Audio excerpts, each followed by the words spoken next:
अस्सलाम वालेकुम dear students, welcome in the 14th lecture of distributed database system. आज के इस लेक्चर में हम हमारे जो कोर्स कंटेंट है उसका लास्ट टॉपिक जो है ना आज हम वो स्टार्ट करने जा रहे हैं। इस टॉपिक को हम दो हिस्सों में डिवाइड करेंगे। बेसिकली हमारा जो टॉपिक है रिलायबिलिटी एंड रेप्लिकेशन टेक्निक्स है, ये हमारे कोर्स कंटेंट का लास्ट टॉपिक है।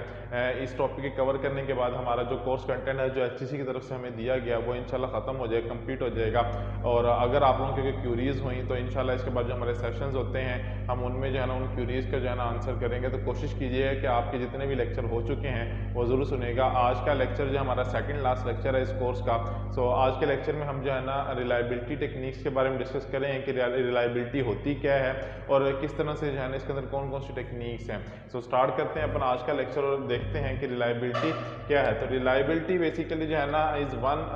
That can continue to process user request even when the underlying system is unreliable. कि अगर हमारा सिस्टम फेल भी हो जाता है, उसमें किसी किस्म की कोई प्रॉब्लम आए तो उसके से सिस्टम फेल हो जाता है, लेकिन फिर भी जो हमारे प्रोसेस है वो अगर कंटिन्यू रहता है, वो प्रोसेस नहीं रुकता, देन इसको हम क्या कहते हैं, रिलायबिलिटी कहते हैं। रिलायबिलिटी बेसिकली डिस्ट्रीब्यूशन के थ्रू जो है ना हम अचीव तो कर लेते होते हैं, लेकिन वो इनफ नहीं होती। रिलायबिलिटी को अगर फर्दर अचीव करना होता है तो हमें नंबर ऑफ डिफरेंट प्रोटोकॉल्स जो है ना वो उनकी ज़रूरत होती है, जिनके थ्रू हम क्या कर सकते हैं कि अपने डेटा की डिस्ट्रीब्यूशन को, उसकी रेप्लिकेशन को एक्सप्लॉइट कर सकते हैं, ठीक है। और उसके रेप्लिकेशन को जो है ना इनके डेटा डिफरेंट साइट्स पर मौजूद होता है ना, रेप्लिकेट होता है डिफरेंट साइट्स पर डिस्ट्रीब्यूशन के अंदर। तो हम क्या करते हैं उसको मजीद बेहतर बना सकते हैं, मजीद एफिशिएंट बना सकते होते हैं। Reliability is closely related to the problem of how to maintain the atomicity and durability. Reliability के अंदर बेसिकली जो हम दो प्रॉपर्टीज जो हम जिन पर ज़्यादा फोकस करते होते हैं वो क्या होती हैं, एक एटॉमिसिटी होती है और दूसरी क्या होती है, ड्यूरेबिलिटी। कि हमारा सिस्टम कितना ज़्यादा एटॉमिसिटी पर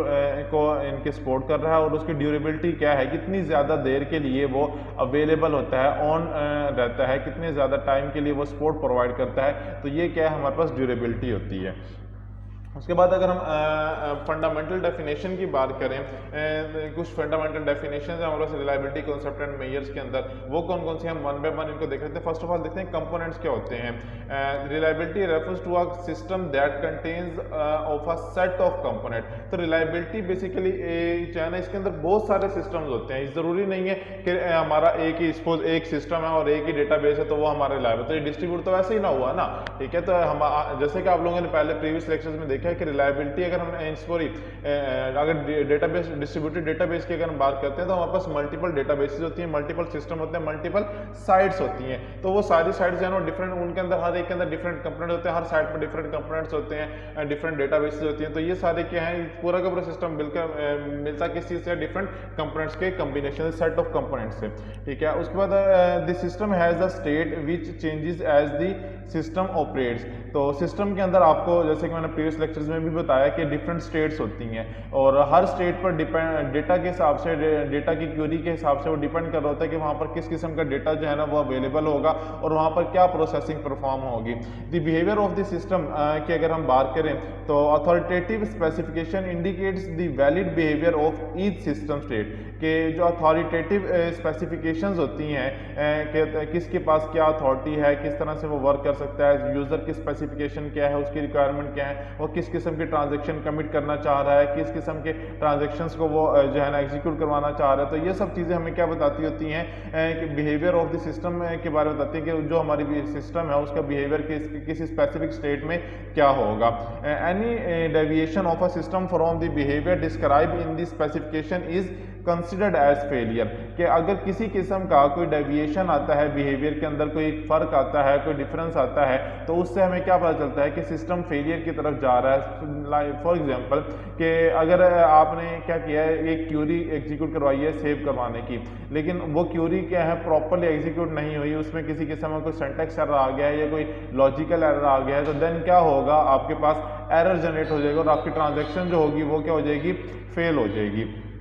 The internal state of a system such that there exist circumstances in which further processing by the normal algorithms of the system will lead to a failure which is not attributed to a subsequent fault is called erroneous system. तो erroneous system हमारे पास क्या होते हैं, ऐसे system जिसके अंदर क्या होता है कि इंटरनल जो उसकी स्टेट होती है सिस्टम की, वहाँ पर जो जिन सर्कमस्टांसेस में वो एग्जिस्ट कर रहा होता है वो फर्दर जो है ना किसी किस्म की प्रोसेसिंग अगर परफॉर्म नहीं कर पाता तो उसकी वजह से वो फेल हो जाता है, और जो वो फेलियर आता है उसको हम कहते हैं एरोनियस स्टेट कहते हैं, कि वो एरोनियस स्टेट पर चला गया इस वक्त और यहाँ से जहाँ से वो रिकवर नहीं कर पा रहा। The part of the state which is incorrect is an error. तो जो पार्ट स्टेट जो स्टेट का जो होता है, वो स्टेट का जो पार्ट होता है जिसकी वजह से वो प्रॉब्लम कर रही थी, जहाँ पर वो फेल हो रहा था, उसे हम क्या कहते हैं, एरर बोल रहे होते हैं। An error in the internal state of the component of a system और in the design of a system is fault. तो जो एरर आ रहा होता है किसी भी डिजाइन में या कंपोनेंट के अंदर, वो हमारे पास क्या होता है, एग्जैक्ट फॉल्ट होता है कि जिसकी वजह से वो एरर जनरेट हुआ होता है। तो अगर हम डायग्रामेटिकली इसको देखना चाहते हैं, देखिए फर्स्ट ऑफ ऑल एक फॉल्ट अकर होगा, देन उसकी वजह से क्या होगा, एरर जनरेट होगा, और वो एरर जो है ना रिजल्ट होगा सिस्टम के फेलियर की फॉर्म में, कि उस अगर एरर अकर हो रहा है तो देन हमारे पास जो सिस्टम है वो हमारा फेल हो जाएगा, वो एक्चुअल जो ट्रांजेक्शन है, जो एक्चुअल उससे रिक्वायरमेंट थी वो उसको फुलफिल नहीं कर पाएगा, दैट्स वाई सिस्टम हमारा जो है ना वो फेल हो जाएगा। सो अगर हम इसकी टाइप्स की बात करें, रिलायबिलिटी कॉन्सेप्ट एंड मेजर्स के टाइप्स की अगर बात करें कि कौन कौन से फॉल्ट्स होते हैं, तो एक होता है हार्ड फॉल्ट होता है। हार्ड फॉल्ट क्या होता है कि ये परमानेंट होता है, इसको जो इससे आप जो है ना वापस जो है ना रिकवर नहीं कर सकते, आपको पूरा का पूरा सिस्टम या तो रेप्लिकेट करना पड़ता है या पूरे के पूरे सिस्टम को जो है ना वो चेंज करना पड़ जाता है, उसे या उसके जो कंपोनेंट्स फेल हो चुके थे उनको जो है ना चेंज करना पड़ जाता है। Resulting failure are called hard failure. तो इस वजह से जो परमानेंट फेलियर की वजह से जो हमारे पास जो है ना फेलियर आता है उसकी वजह से उसको हम कहते हैं हार्ड फेलियर कहते हैं। इसके अलावा सॉफ्ट फॉल्ट्स होते हैं, ये ट्रांजिएंट होते हैं या और इंटरमिटेंट होते हैं, इनके वक्ती तौर पे होते हैं कि एक ट्रांजेक्शन अगर एग्जीक्यूट नहीं हो रही तो उसे जो वो उसकी वजह से जो फॉल्ट आ रहा होता है वो ट्रांजिएंट फॉल्ट उसको बोल देते हैं। लाइक इसकी वजह से जो ना 90% जो सिस्टम होता है ना वो फेल हो जाता है, लेकिन फिर भी प्रोसेसिंग 10% जो है ना वो प्रोसेसिंग वो कंटिन्यू रहती होती है। Resulting failure are called soft failure. तो इस किस्म के जो फेलियर होते हैं उनको हम सॉफ्ट फेलियर कहते होते हैं। अगर हम डायग्राम के थ्रू थोड़ा सा देखें कि परमानेंट फेलियर, परमानेंट एरर जो होता है, इंटरमिटेंट एरर और ट्रांजिएंट एरर जो है वो किस तरह से अकर होते हैं, तो जो परमानेंट एरर हमारे पास आता है उसके अंदर कहते हैं परमानेंट फॉल्ट होता है और इनकरेक्ट डिजाइन होता है। इनकरेक्ट डिजाइन की वजह से अगर कोई फॉल्ट अकर हो रहा है तो वो भी हमारे पास परमानेंट एरर में जाता है, और अगर परमानेंट फॉल्ट कोई ऐसा फॉल्ट जिसको हमने पहले से जो है ना अपने जो अपना मॉडल बना थे या अपने डेटाबेस बना रहे थे उसको बनाते हुए या नेटवर्क जो बना रहे थे उसको बनाते हुए हमने उस फॉल्ट को जो है ना अगर इग्नोर किया तो उसकी वजह से जो फॉल्ट आ रहा था उसे हम क्या कहते हैं, परमानेंट फॉल्ट। उसके बाद इंटरमिटेंट एरर की अगर बात करें तो इनकरेक्ट डिजाइन की वजह से भी ये अकर हो सकता है। उसके अलावा अनस्टेबल और मार्जिनाइल कंपोनेंट्स की वजह से भी, अगर कोई कंपोनेंट्स हार्डवेयर के अंदर वो अनस्टेबल है, वो प्रॉपर्ली फंक्शनल नहीं है, वो प्रॉपर्ली फंक्शनलिटी परफॉर्म नहीं कर रहे, तो उनकी वजह से भी जो हमारे पास फॉल्ट आएगा, जो एरर आएगा उसे कहते हैं इंटरमिटेंट एरर हम बोलते होते हैं। उसके अलावा ट्रांजिएंट एरर, ये हमेशा जब भी आता है तो अनस्टेबल एनवायरनमेंट की वजह से आता है कि जिस एनवायरनमेंट में हम वो ट्रांजेक्शन परफॉर्म करना चाह रहे होते हैं, अगर वो एनवायरनमेंट सूटेबल नहीं है, अगर वो एनवायरनमेंट जो है ना वो सही तरह से वर्क नहीं कर रहा, आप लोगों के जो ट्रांजेक्शन है उसको सपोर्ट प्रोवाइड नहीं कर रहा, देन उसकी वजह से जो एरर आता है उसे हम कहते हैं ट्रांजिएंट एरर बोलते होते हैं। इसके अलावा ऑपरेटर अगर मिस्टेक कर लेता है तो उसकी वजह से तो डायरेक्टली सिस्टम फेलियर की तरफ चला जाए, क्योंकि जब ऑपरेटर की मिस्टेक होगी, ह्यूमन एरर उसको बोलते हैं, ह्यूमन अगर सिस्टम को ऑपरेट करना ही नहीं जानता, उस पर वर्किंग करना ही नहीं जानता, उसको यही नहीं पता कि क्यूरी किस तरह लिखी जाती है और इस क्यूरी के बदले मुझे क्या रिजल्ट मिलेगा, अगर वही गलत है, क्यूरी ही गलत लिख रहा है, तो देन ये मीन्स के ह्यूमन को आइडिया ही नहीं है कि डेटाबेस से इंटरेक्ट कैसे करते हैं, सिस्टम से इंटरेक्ट कैसे करते हैं, तो देन सिस्टम ऑटोमेटिकली फेल हो जाएगा। उसके बाद अगर हम फॉल्ट टॉलरेंट मेजर्स की बात करें तो वो कौन कौन से होते हैं, तो बेसिकली रिलायबिलिटी हमारे पास क्या है, फॉल्ट टॉलरेंस मेजर में ही आती है कि हम रिलायबिलिटी जो है वो देखें, सिस्टम की रिलायबिलिटी यही चीज़ बता रही होती है कि वो कितना ज़्यादा फॉल्ट को टॉलरेंस कर सकता है, कितने ज़्यादा फॉल्ट को हैंडल कर सकता है, और उसके बावजूद भी वो प्रोसेसिंग परफॉर्म कर सकता है। अगर तो सिस्टम के अंदर फॉल्ट की वजह से जो है ना सिस्टम फेल हो जाता है, वो मजीद फंक्शनलिटी परफॉर्म नहीं कर पाता, प्रोसेसिंग जो है ना वो कंप्लीटली खत्म हो जाती है, वो सिस्टम हेल्ड हो जाता है, आपके तमाम के तमाम ट्रांजेक्शन्स को जो है ना वो टर्मिनेट कर देता है या हेल्ड हो जाता है, तो उस केस में जो फॉल्ट आ रहा होता है वो जो है ना परमानेंट फॉल्ट हो जाता है, और वो उस केस में जो सिस्टम होता है वो रिलायबल नहीं होता। इसी तरह अगर अवेलेबिलिटी की बात करें तो अवेलेबिलिटी हमारे पास कि भी अगर किसी किस्म की प्रॉब्लम आ रहा है, फ्रैक्शन आ रही है या किसी टाइम पर किसी किस्म की फ्रैक्शन आ रही है, तो सिस्टम किस तरह से उसके साथ डील कर रहा है, किस तरह से उसको जो है ना हैंडल कर रहा है, तो ये क्या अवेलेबिलिटी है। और उस सब के बावजूद भी सिस्टम कितनी देर के लिए हमारे पास अवेलेबल है, हमारे पास सिस्टम जो है ना कितनी देर वर्क कर सकता है, कितनी देर वो एक्टिव रह सकता है, एक्टिव स्टेट में रह सकता है, तो ये क्या है उसकी अवेलेबिलिटी होती है। जैसे कि अक्सर आपने देखा होगा कि आप लोगों के बैंक से अकाउंट्स अगर हैं तो आप लोगों को मैसेज आता है कि फला आज रात इतने बजे से इतने बजे तक जो है ना हमारी सर्विसेज जो है ना वो मुअत्तर रहेंगी, तो इनकन्वीनियंस के लिए हम माजरत चाहते हैं, इस किस्म के आपको मैसेज आते होते हैं। तो वो क्या होता है कि उस टाइम पर सिस्टम जो है ना मेंटेनेंस पे कर रहे होते हैं, सिस्टम पर कुछ मेंटेनेंस हो रही होती है, जिसकी वजह से सिस्टम जो है ना वो डाउन होता है, सर्वर डाउन का एरर आ रहा होता है, तो उस टाइम पर वो सिस्टम अवेलेबल नहीं होता, वो डाउन टाइम होता है सिस्टम का हमारे पास। अगर हम इनको मैथमेटिकली थोड़ा सा अंडरस्टैंड करना चाहें कि किस तरह से हम रिलायबिलिटी, सिस्टम की रिलायबिलिटी को जो है ना वो कंप्यूट कर सकते हैं, तो देन उसके लिए हमारे पास ये फार्मूला है कि पी आर सेट ऑफ के failure in time 0 to t, कि 0 से लेकर एक स्पेसिफिक टाइम तक जितने भी हमारे पास फेलियर आ रहे हैं वो बराबर होते हैं ई एक्सपोनेंट की power minus M into T into M T की पावर के ओवर के फैक्टोरियल। सो अगर हम इसको मजीद एम टी के अगर देखना चाहिए कि एम टी यहाँ पर हम कैसे कैलकुलेट कर सकते हैं, तो उसके लिए हमारे पास लिमिट अप्लाई करेंगे हम कि जेड एक्स एक फंक्शन है, उसका डेरिवेटिव लेंगे विद रिस्पेक्ट टू एक्स और उस पर लिमिट अप्लाई करेंगे 0 to t। तो Z X is known as the hazard function. तो जेड एक्स हमारे पास क्या है कि हैजर्ड फंक्शन है जो हमें टाइम डिपेंडेंट फेलियर रेट के बारे में बताता होता है कि टाइम डिपेंडेंट फेलियर रेट जो है ना वो कितना है किसी भी कंपोनेंट का। उसके बाद अगर हम इसको मजीद थोड़ा सा अंडरस्टैंड करें, mean number of failure in time 0 to t अगर हम कैलकुलेट करना चाहें तो उसको कंप्यूट करने के लिए पास फार्मूला जो होता है वो E K is equal to sigma K is to 0 up to infinity K into E raise power minus M T into M T की पावर के ओवर के factorial is equal to M. हमारे पास ये हमारे पास क्या होगा एम टी के इक्वल हो जाएगा। तो हमारे पास mean number of failure in time 0 to t जो है ना वो हम इस तरह से इस फार्मूले के थ्रू जो है ना वो कैलकुलेट कर सकते हैं। और अगर वेरिएंस को कंप्यूट करना चाहे तो वेरिएंस के लिए वेरिएंस के इज इक्वल टू ई के raise to power 2 minus e के होल की power 2 is equal to M T. तो इसके थ्रू हम क्या करते हैं वेरिएंस को कंप्यूट कर सकते हैं। इसके अलावा अगर रिलायबिलिटी ऑफ सिंगल कंपोनेंट हम देखना चाहिए कि सिंगल कंपोनेंट की रिलायबिलिटी कितनी है, तो उसके लिए R T is equal to e raise power minus M T हमारे पास फार्मूला होता है जिसके थ्रू हम रिलायबिलिटी चेक कर सकते हैं सिस्टम सिंगल कंपोनेंट की। या अगर पूरे सिस्टम की चेक करना चाहें तो उसके लिए हमारे पास ये फार्मूला होता है कि R initialize T pi I is equal to 1 up to N, क्योंकि जितने हमारे पास नंबर ऑफ कंपोनेंट्स हैं सिस्टम के अंदर वो सारे के सारे हम उनको एन से डिनोट कर रहे हैं यहाँ पर। तो इसके थ्रू भी हम क्या करते हैं पूरे के पूरे सिस्टम की रिलायबिलिटी को मेजर कर सकते हैं। इसके अलावा अगर अवेलेबिलिटी की बात करें, अवेलेबिलिटी ए टी इनके स्पेसिफिक टाइम के लिए refers to the probability that the system is operational according to its specification at a given point in time T, कि खास टाइम पर क्या है हमारे पास सिस्टम जो है ना वो ऑपरेशनल था according to the specification. Several failure में have occurred prior to time T, कि इससे हो सकता है कि इससे पहले जो टाइम टी था उससे पहले बहुत सारे फेलियर जो है ना वो आए हों, अक्कर हुए हों, but if they have all been repaired, लेकिन अगर वो सारे के सारे पहले ही रिपेयर हो गए the system is available at time T, तो हम ये कह सकते हैं कि खास स्पेसिफिक टाइम पर वो सिस्टम जो था वो अवेलेबल था, चाहे उससे पहले जितने भी आ रहे हैं, लेकिन हम उस स्पेसिफिक टाइम की बात करें कि उस स्पेसिफिक टाइम पे सिस्टम अवेलेबल था या नहीं था, तो उस टाइम पे फिर देन सिस्टम हमारे पास क्या होगा अवेलेबल होगा। Availability refers to the system that can be repaired, तो अवेलेबिलिटी उस सिस्टम को रेफर कर रही होती है जो सिस्टम रिपेयर हो जाता है किसी फॉल्ट की वजह से, अगर उसमें कोई प्रॉब्लम आ रही है तो उसका अगर हम रिपेयर कर लेते हैं तो हम कहते हैं कि अब वो सिस्टम जो है ना हमारे पास क्या है अवेलेबल है। इसमें एक एजम्पशन है कि पॉइजन फेलियर विद रेट, हमारे पास जो इस रेट के थ्रू हम क्या है पॉइजन फेलियर देख रहे होते हैं, हम उस इस रेट के थ्रू इसके थ्रू इस सिंबल के थ्रू उसको डिनोट कर रहे होते हैं। उसके अलावा repair time is exponentially distributed with mean 1 over mu, तो रिपेयर टाइम जो है ना उसे 1 over म्यू के थ्रू जो है डिनोट करें तो हमारे पास स्टडी स्टेट अवेलेबल जो है ना वो हमारे पास आ जाएगी A is equal to mu over pi plus A mu, ठीक है ना। तो हमारे पास ये क्या होगा sorry lambda mu over lambda plus mu, तो ये हमारे पास क्या हो जाएगा, हम इस फार्मूले के थ्रू क्या कहते हैं स्टडी स्टेट अवेलेबल को देख सकते हैं कि उसको कंप्यूट कर सकते हैं। उसके अलावा अगर मीन टाइम बिटवीन फेलियर या मीन टाइम टू रिपेयर देखना चाहें तो M T B F mean time before between failure और M T T R mean time to repair जो है ना अगर वो कैलकुलेट करना चाहे तो उसके लिए हमारे पास क्या फॉर्मूला होगा, A is equal to mean time between failure divide by mean time between failure plus mean time to repair. तो इसके थ्रू हम क्या कर सकते हैं, कैलकुलेट कर सकते हैं कि मीन टाइम बिटवीन फेलियर या मीन टाइम टू फेलियर। अब यानी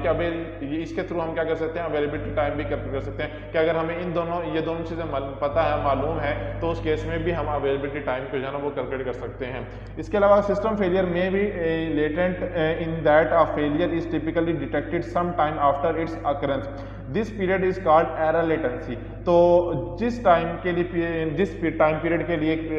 एरर है वो अक्कर होता है लेकिन उसको हम डिटेक्ट नहीं कर पा रहे होते, तो वो जो टाइम होता है उसकी वजह से जो प्रोसेसिंग में डिले आ रहा होता है उसको हम क्या बोल रहे होते हैं, लेटेंसी बोल रहे होते हैं। And the average error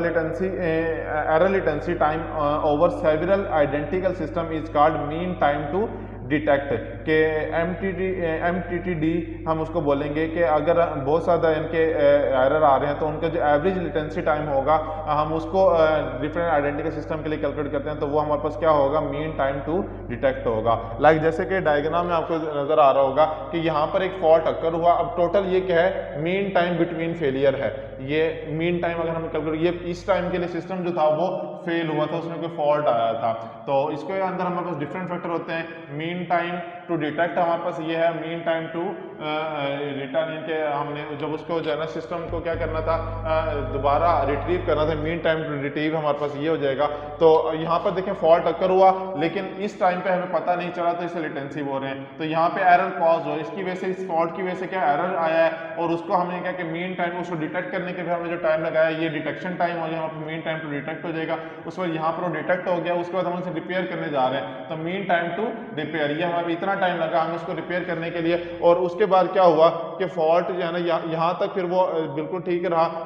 इनकी इस टाइम के लिए सिस्टम, लेकिन फेल रहा, सिस्टम ने सही तरह वर्किंग परफॉर्म नहीं की। और देन क्या किया, अगेन यहाँ पर जब हम गए फिर एक और फॉल्ट अकर हो गया, देन उसका हमारे पास जो है ना उसको रिजॉल्व करने लगे। तो multiple errors can occur during this period, तो इस पीरियड के अंदर अगर आप देखें तो हो सकता है मल्टीपल एरर्स जो है ना वो अकर हुए हो, लेकिन उन सबको क्या करना होता है, हमारे सिस्टम के थ्रू हमने हैंडल करना होता है। उन सबको अगर हम हैंडल कर लेते हैं तो उसे हम क्या कहते हैं कि वो सिस्टम जो है ना देन रिलायबल है। अच्छा, अगर हम टाइप्स की बात करेंगे फेलियर की कौन कौन सी टाइप होती है, तो एक ट्रांजैक्शन फेलियर होता है, रीजन होती है error in the transaction, potential deadlock ETC। तो डिफरेंट रीजंस होती हैं कि पोटेंशियल डेडलॉक भी आ सकता है, ट्रांजैक्शन भी फेल हो सकती है, हो सकता है ट्रांजैक्शन सही तरह से कमिट ना हो रही हो, ट्रांजैक्शन जिस तरह से परफॉर्म कर रहे हैं, हो सकता है कि अगर हम मनी की ट्रांसफरिंग कर रहे हैं तो हो सकता है जो अकाउंट जिससे हम पैसे ट्रांसफर करें उस अकाउंट में इतना बैलेंस ही मौजूद ना हो, तो काफ़ी सारी रीजन होती हैं। Approach to handle such failure is to abort the transaction, तो इसकी अप्रोच जो है वो क्या कहते हैं, हम ट्रांजैक्शन को अबॉर्ट कर देते हैं, उससे क्या होता है कि हम इस जो फेलियर से वो बाहर निकल सकते हैं। उसके अलावा साइट फेलियर की रीज़न क्या होती है कि हार्डवेयर या सॉफ्टवेयर की कोई फेल हो गया तो उसकी वजह से जो है पूरी की पूरी साइट ही अगर डाउन हो जाती है। जैसे अक्सर आपने सुना होगा नादरा में अगर आप आईडी कार्ड बनवाने जाते हैं या अगर आप लोगों ने अपना आईडी कार्ड बनवाया है तो आपने सुना होगा कभी कि जी हमारा सिस्टम जो है ना वो भी डाउन है, या बैंक में जब कैश निकलवाने जाते हैं तो आपने अक्सर सुना होगा ये लफ्ज़ कि इस वक्त जो है ना साइट डाउन है, सर्वर डाउन है, या साइट डाउन है। तो साइट डाउन या सर्वर डाउन से मुराद यही होता है कि उनके जो सिस्टम्स हैं वो साइट से कनेक्ट नहीं कर पा रहे होते, कम्युनिकेट नहीं कर पा रहे होते। रीज़न कोई सॉफ्टवेयर का फेलियर हो सकता है, कोई हार्डवेयर का फेलियर हो सकता है, कोई इलेक्ट्रिसिटी का फेलियर हो सकता है, कुछ भी हो सकता है जिसकी वजह से जो है ना वो सिस्टम या साइट डाउन हो जाती है। Result in loss of main memory, process failure और power supply, failed site becomes unreachable from other sites, तो हम जितनी दूसरी साइड से उसको एक्सेस करने की कोशिश करेंगे तो देन वो अनरीचेबल होगी। Total failure and potential failure, तो इसकी वजह से हमारा जो पूरा का पूरा जो ट्रांजेक्शन, पूरा का पूरा जो वर्क है वो सारा डाउन हो जाएगा। इसके बाद हमारे पास होता है मीडिया फेलियर, मीडिया फेलियर या डिस्क फेलियर। रीज़न इसकी क्या होती है, ऑपरेटिंग सिस्टम में किसी किस्म का एरर आ जाता है, या हार्डवेयर फेल हो जाता है, या हेड क्रैश हो जाता है, जो हमारे पास हार्ड ड्राइव है उसका हेड क्रैश होता है, कंट्रोलर फेलियर हो जाता है, तो उसकी वजह से हमारे पास क्या होता है, मीडिया फेलियर आ जाता है कि डेटा रीड ही नहीं कर पा रहे होते हम। Reference to the secondary storage device that stores the database, तो इसमें क्या होता है जो सेकेंडरी स्टोरेज हार्ड डिस्क जिसके अंदर हम डेटा स्टोर करते होते हैं, अगर उसमें किसी किस्म की प्रॉब्लम आ गया, वो क्रैश हो गई है या उसका हेड जो है वो सही तरह से डेटा रीड नहीं कर पा रहा, तो इस किस्म की वजूहात की वजह से क्या है ये एरर अक्कर आता होता है। और इसकी वजह से जो हमारा डेटाबेस के एक स्पेसिफिक पार्ट होता है ना वो इनएक्सेसिबल हो जाता है या डिस्ट्रॉय हो जाता है, इसकी वजह से हमारा एक स्पेसिफिक डेटाबेस का पार्ट। उसके बाद कम्युनिकेशन फेलियर की बात करें, लॉस्ट मैसेज जो है इस केस केस में हमारा लॉस हो जाता है, ये कम्युनिकेट नहीं कर पा रहे होते हैं, ट्रांजेक्शन नहीं कर पा रहे होते, तो कम्युनिकेशन फेलियर में हमारे पास इसमें क्या होता है, नेटवर्क पार्टीशनिंग होती है। अगर नेटवर्क का कोई सेक्शन फेल हो गया, कोई नेटवर्क का कोई एरिया जो है जिस पर के डेटा जो है ना वो सेंड नहीं हो पा रहा, या नेटवर्क का कोई लिंक डाउन हो गया, तो उसकी वजह से, या नेटवर्क का कोई प्रोटोकॉल सही तरह से काम नहीं कर पा रहा, तो उसकी वजह से यार अक्कर होता है और उस वजह से जो हमारे पास प्रॉब्लम्स आती हैं, उस केस में फिर हम क्या ट्रांजेक्शन नहीं कर पा रहे होते, कम्युनिकेशन नहीं कर पा रहे होते, फर्दर आगे सिस्टम के साथ जो है ना बातचीत नहीं कर पा रहे होते। इसके अलावा हमारे पास होता है अलार्म से मुराद होता है लोकल रिकवरी मैनेजर। इसके अंदर हम क्या करते होते हैं कि the execution of the command such as begin transaction, read, write, commit and abort to maintain the atomicity and durability properties of the transaction. कि इसके अंदर हम क्या करते हैं, डिफरेंट कमांड्स को एग्जीक्यूट करवाते हैं, like begin transaction, read, write, commit and abort the transaction. तो ये डिफरेंट कमांड्स हैं एग्जीक्यूट करवाते होते हैं सिस्टम के ऑटोमेसिटी और ड्यूरेबिलिटी को मेंटेन करने के लिए, किसी भी ट्रांसमिशन के लिए। इसके अलावा आर्किटेक्चरल कंसिडरेशन अगर हम देखें तो इसमें क्या होती है, वोलाटाइल स्टोरेज होती है और स्टेबल स्टोरेज होती है। वोलाटाइल स्टोरेज से मुराद रैम, आप लोगों को पता है कि रैम एक वोलाटाइल मेमोरी होती है, consist of main memory of the computer system RAM, the database kept in volatile storage in volatile database. तो वोलाटाइल डेटाबेस के अंदर जो है ना डेटाबेस तब तक रहेगी जब तक कि वोलाटाइल स्टोरेज हम वहाँ पे रखना चाहें, जब तक कि सिस्टम में पावर मौजूद रहे। जैसे पावर खत्म होगी देन क्या होगी, वोलाटाइल स्टोरेज जो है वो खत्म हो जाएगी। लाइक जैसे वेरिएबल्स की वैल्यूज हम स्टोर करवाते होते हैं सिस्टम के अंदर डेटाबेस में, अगर आपने वेरिएबल्स डिक्लेयर किए हैं, कोई प्रोसीजर्स आप यूज़ कर रहे हैं, कोई व्यूज़ इस्तेमाल कर रहे हैं, ट्रांजेक्शन का इस्तेमाल कर रहे हैं, देन उसमें हम जो है ना ये चीज़ इंप्लीमेंट करते होते हैं कि डेटाबेस के अंदर वोलाटाइल मेमोरी के अंदर डेटा को कुछ वक्त के लिए स्टोर करवाते हैं। जैसे ट्रांजेक्शन कंप्लीट हो जाती है तो देन क्या, अगर वो प्रॉपरली कमिट हो गई तो ठीक है, नहीं तो हम अबॉर्ट करवा देते हैं या उसको जो है ना रिवर्स करवा देते होते हैं। तो ये डिफरेंट हम जो है ना टेक्निक्स इस्तेमाल करते होते हैं। उसके अलावा स्टेबल स्टोरेज की अगर हम बात करें, database is permanently stored in the secondary storage. तो इस केस में हमारे पास जो डेटाबेस होती है सेकेंडरी स्टोरेज में परमानेंटली स्टोर होती है, रेजिलियंट टू फेलियर होती है, और इसके अलावा इस लेस एरर्स आते हैं इसके अंदर, एरर्स इतने ज़्यादा फ्रीक्वेंट नहीं आते होते क्योंकि डेटाबेस वहाँ पे सिक्योर पड़ी हुई होती है। हाँ, अगर हार्ड डिस्क की खराब होगी तो उसकी वजह से हम कह सकते हैं कि वो एक मेजर लॉस है, लेकिन अदरवाइज जो है इसमें ज़्यादातर फेलियर्स नहीं आते। Database kept in volatile storage is stable database. तो वोलाटाइल स्टोरेज के अंदर जो हमारे पास डेटाबेस अवेलेबल होती है वो क्या होती है, हमारे पास जो है ना वो स्टेबल डेटाबेस होती है। अगर हम डायग्राम के थ्रू इसको देखना चाहें तो देखें ये स्टेबल डेटाबेस है, हमारे पास सेकेंडरी स्टोरेज वाई है, ठीक है ना। यहाँ से हम क्या कर रहे हैं, रीड और राइट का ऑपरेशन परफॉर्म कर रहे हैं। ये डेटाबेस बफर मैनेजर है जहाँ पर हम डेटाबेस को जो है ना वो स्टोर कर रहे हैं, बफर को मैनेज कर रहे हैं। ये लोकल रिकवरी मैनेजर है, यहाँ पे हम फैच कर रहे हैं फ्लश को, और उसके अलावा वोलाटाइल डेटाबेस ये है जहाँ से हम रीड और राइट के ऑपरेशन परफॉर्म कर रहे हैं। तो ये हमारे पास क्या है, स्टेबल डेटाबेस की एक एग्जांपल है। ये मेन मेमोरी के अंदर सारा काम हो रहा है, रैम के अंदर हो रहा है, और ये हमारे पास क्या हार्ड ड्राइव पर एक डेटाबेस मौजूद है, ठीक है। उसके अलावा रिकवरी इन्फॉर्मेशन की अगर हम बात करें तो recovery information man system failure occurs the volatile database is loss. कि सबसे सी बात है कि वोलाटाइल डेटाबेस जो है वो लॉस हो जाएगी अगर सिस्टम के अंदर किसी किस्म का फेलियर आता है। DBMS must maintain some information about its state at the time of the failure to be able to bring the database to the state that it was in when the failure occurred. तो DBMS के अंदर database management system जो है उसके अंदर जो है ना कुछ लॉग्स जो है ना वो ज़रूर मेंटेन होने चाहिए कि अगर किसी किस्म का फेलियर आ जाता होता है तो हम क्या करें, किस स्टेट पर वो फेलियर आया था उस स्टेट से वापस बैक हम जा सकें कि भाई उससे पहले वाला डेटा तो एटलीस्ट हम सेव कर सकें, उसके बाद वाला अगर लॉस होता है तो देन हम उसकी एंट्री दोबारा कर लेंगे, उसकी ट्रांजेक्शन दोबारा कमिट करवा लेंगे। Recovery information depends on method of execution updates. Recovery जो इन्फॉर्मेशन होती है वो डिपेंड करती है एग्जीक्यूशन अपडेट के मेथड्स पर। वो कौन कौन से मेथड है, बेसिकली हमारे पास दो मेथड है, एक है इन प्लेस अपडेटिंग, दूसरी है out of place updating. In place updating हमारे पास क्या होती है, physically changes the value of the data item in the stable database as a result previous values are loss. तो इसमें क्या होता है कि फिजिकली जो डेटा हमारे पास मौजूद होता है वही चेंज हो जाता है, उसकी वैल्यूज ही जो है ना डेटाबेस के अंदर, स्टेबल डेटाबेस के अंदर वही चेंज होती है, जिसकी वजह से प्रीवियस जो वहाँ पर डेटा मौजूद होता है वो लॉस हो जाता है। जबकि आउट ऑफ प्लेस अपडेटिंग की अगर बात करें तो इसमें बैकअप जो है ना हम कहीं और रख रहे होते हैं, जो एक्चुअल जो स्टेबल डेटाबेस होती है वहाँ पर हम वैल्यूज को रिप्लेस नहीं करवाते होते, जिसकी वजह से हमारा डेटा जो है ना वो लॉस नहीं होता। अगर हम डायग्राम के थ्रू इसको देखें तो ओल्ड स्टेबल डेटाबेस ये हमारे पास अपडेट इन्फॉर्मेशन इन्फॉर्मेशन ये है, यहाँ पर न्यू स्टेबल डेटा देखें, अगर हम इन प्लेस करते हैं तो हमारे पास न्यू स्टेबल डेटाबेस आ जाए, जिसकी वजह से प्रीवियस डेटा जो है ना वो लॉस हो जाएगा। लेकिन हम अगर उसका डेटाबेस का लॉग मेंटेन करते रहते हैं तो इस केस में हमें बेनिफिट क्या होगा कि अगर डेटाबेस में किसी किस्म का फेलियर आ रहा है, कोई फॉल्ट आ रहा है, कोई एरर आ रहा है, तो उसकी वजह से हमारा जो प्रीवियस डेटा है वो लॉस नहीं होगा, और हमारे पास जो न्यू डेटाबेस आएगी वो या तो प्रीवियस डेटा ही हमारे पास आएगा, या फिर जो न्यू हमने ट्रांजेक्शन करके मजीद उसमें ऐड किया तो वो कंप्लीट का कंप्लीट हमारे पास प्रीवियस और न्यू डेटा दोनों कंबाइन होकर हमें मिल जाएंगे। तो इसकी वजह से हम बेनिफिट हमें ये हो जाता है कि अगर कोई फेलियर आ रहा है तो हम उसको वापस जो है ना ट्रांजेक्शन को अबॉर्ट करके या वापस जो है ना प्रीवियस स्टेट पर लेकर जा सकते हैं।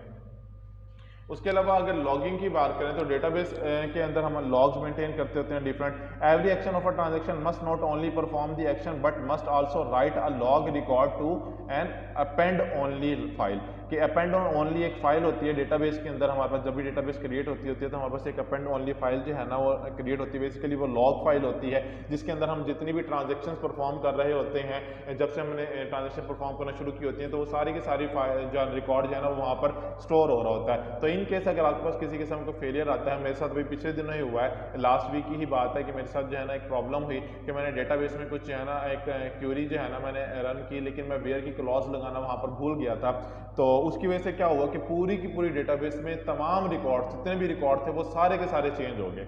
अब मैं परेशान हो गया कि भाई वो इतनी सारी एंट्रीज थी, ऑलमोस्ट जो है ना 2000 के करीब एंट्रीज थी। अब 2000 एंट्रीज बंदा दोबारा तो नहीं कर सकता ना, तो उसके लिए फिर मुझे क्या करना पड़ा कि मैंने उसके जो है ना लॉग फाइल जो है ना वो ढूंढी। वो ढूंढने के बाद देन क्या किया कि ट्रांजेक्शन को रोल बैक करवा दिया, कि जो लास्ट ट्रांजेक्शन मैंने परफॉर्म की थी उस ट्रांजेक्शन को जैसे मैंने रोल बैक करवाया तो डेटाबेस के अंदर जो चेंजिंग हुई थी वो सारी खत्म हो गई, और डेटाबेस मुझे प्रीवियस स्टेट पर जाके मिल गई कि जिस स्टेट पर पहले थी उस क्यूरी के एग्जीक्यूट होने से पहले। देन मैंने वहाँ पे वेरी क्लॉज लगा के दोबारा क्यूरी एग्जीक्यूट की और स्पेसिफिकली जहाँ मुझे डेटा चेंज करना था वहाँ पे मैंने डेटा चेंज कर लिया। तो ये डिफरेंट जो है टेक्निक्स होती हैं जो है, या लॉगिन फाइल हमारे पास एक बहुत ज़्यादा अच्छी चीज़ है जिसके थ्रू हम क्या करते हैं अपनी प्रीवियस स्टेट पर जो है ना मूव कर सकते हैं। The log contain as information used by the recovery process to restore the consistency of a system. Each log record describes a significant event during transaction processing, कि हर लॉग जो है ना वो सिग्निफिकेंट इवेंट के बारे में बता रहा होता है कि एक ट्रांजेक्शन अगर जो हो रही है वो किस सिग्निफिकेंट इवेंट के ऊपर हो रही है, किस सिग्निफिकेंट इवेंट में हो रही है।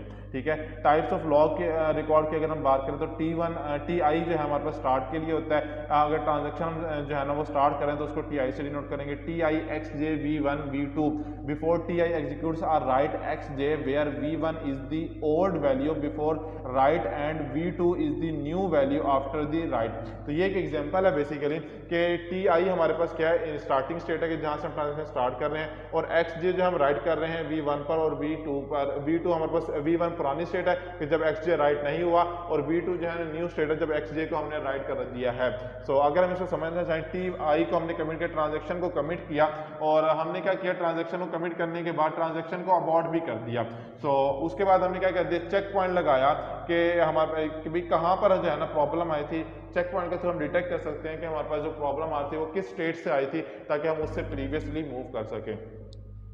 अपॉन रिकवरी की अगर हम बात करें, all of TI's effect should be reflected in the database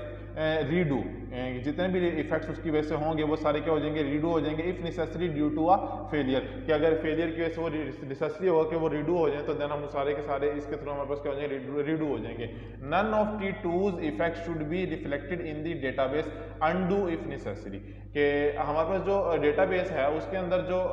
T2's के लिए इफेक्ट होंगे इनके सेकंड ट्रांजेक्शन के लिए, वो क्या होंगे, वो इफेक्ट नहीं होंगे। अगर हैं तो फिर अगर इफेक्ट हो रहे हैं देन उनको बेशक आप अनडू कर दें तो वो प्रीवियस स्टेट पर वापस चले। लाइक अगर यहाँ पर ये बात करें, बिगिन ट्रांजेक्शन की T1 और यहाँ पर वो एंड कर दी, ठीक है, और यहाँ पर हमने कहा कि बिगिन ट्रांजेक्शन T2 की, और यहाँ पर क्या हो गया, क्रैश हो गई, वो किसी किस्म में कोई एरर आ गया। इस टाइम पर क्या हो गया, एक एरर रखकर हो गया। तो उसकी वजह से अब आपकी चॉइस है कि आप उसे रीडू करना चाहते हैं या अनडू करना चाहते हैं, कि वापस इस स्टेट पर आना चाहते हैं, या आप उसको जो है ना फर्दर जो है ना वो प्रोसीड करना चाहते हैं। इट्स अप टू, ये आपका डिसीजन होता है, और आप उसी हिसाब से फिर आप डेटाबेस डिजाइन करते होते हैं, क्यूरीज डिजाइन करते होते हैं कि किस किस्म के जो है ना रिजल्ट्स आपको मिलने चाहिए। वो डिपेंड करता है आपकी देन क्यूरीज पर और आपकी डेटाबेस पर। उसके अलावा in place update recovery information के अगर हम डायग्रामेटिकली थोड़ा सा देखें कि हमने पहले देखी थी जो है ना इन प्लेस और आउट प्लेस के लिए, अब अगर उसी पे को हम दोबारा देखें रीडू के एक्शन के केस में कि अगर ट्रांजेक्शन रीडू हो रही है तो उस केस में कैसे होगा। ये हमारे पास और स्टेट थी, यहाँ पर क्या हुआ हमने एक ट्रांजेक्शन कमिट करवाई लेकिन और उसका हमने क्या किया डेटाबेस में लॉग मेंटेन किया। अब हमने क्या किया रीडू किया तो जो हमारे पास न्यू डेटाबेस आएगी वो स्टेबल डेटाबेस आएगी, ये ओल्ड स्टेबल डेटाबेस थी और यही वापस हमारे पास क्या होगी न्यू की फॉर्म में होगी, इसमें हमारा डेटा जो है ना वो लॉस नहीं होगा। लेकिन अगर हम इसका अंडू के केस में भी देखें तो अंडू के केस में देखें न्यू स्टेबल डेटाबेस स्टेट हमारे पास ये है कि न्यू जो डेटाबेस है T2 जिस स्टेट पर हम जा चुके थे, ये लाइक ये देखें जिस स्टेट पर आ गए थे हम, ठीक है ना। अब मुझे क्या करना था इस स्टेट से वापस जाना था, क्यों? क्योंकि क्रैश अकर हुआ तो देखिए न्यू स्टेबल डेटा स्टेज आ गई थी लेकिन मुझे अंडू करना पड़ा तो मैं कहाँ चला गया वापस बिगिन के पॉइंट पर आ गया, किसके थ्रू डेटाबेस लॉग के थ्रू। सो ये उसके अगर हम एक एग्जांपल भी सॉल्व कर लें, एग्जांपल हमारे पास क्या है, consider the transaction T0 and T1, T0 execute before T1 कि T1 से पहले T0 एग्जीक्यूट हो and the following initial values A is equal to 1000, B is equal to 2000 and C is equal to 700। तो possible order of actual output to the log file and the DB, ये order है जी log file और DB के अंदर, और ये हमारे पास क्या कर रहे हैं हम रीड के ऑपरेशन परफॉर्म कर रहे हैं। फर्स्ट ऑफ ऑल क्या किया हमने रीड किया A को, A के अंदर वैल्यू क्या है 1000 है हमारे पास, A उसमें से 50 को हमने माइनस कर दिया और राइट कर दिया A को, अब हमने मेमोरी के अंदर रैम के राइट कर दिया। अब रीड किया B को, उसमें प्लस ऐड किया कि इस अकाउंट से A से B में हम 50 रुपीज ट्रांसफर कर रहे हैं, राइट किया रीड किया B को, उसके अंदर 50 रुपीज ऐड किए और हमने B में स्टोर करवा दिया है और B को अब क्या कर दिया B की नई वैल्यू हमने स्टोर करवा दी।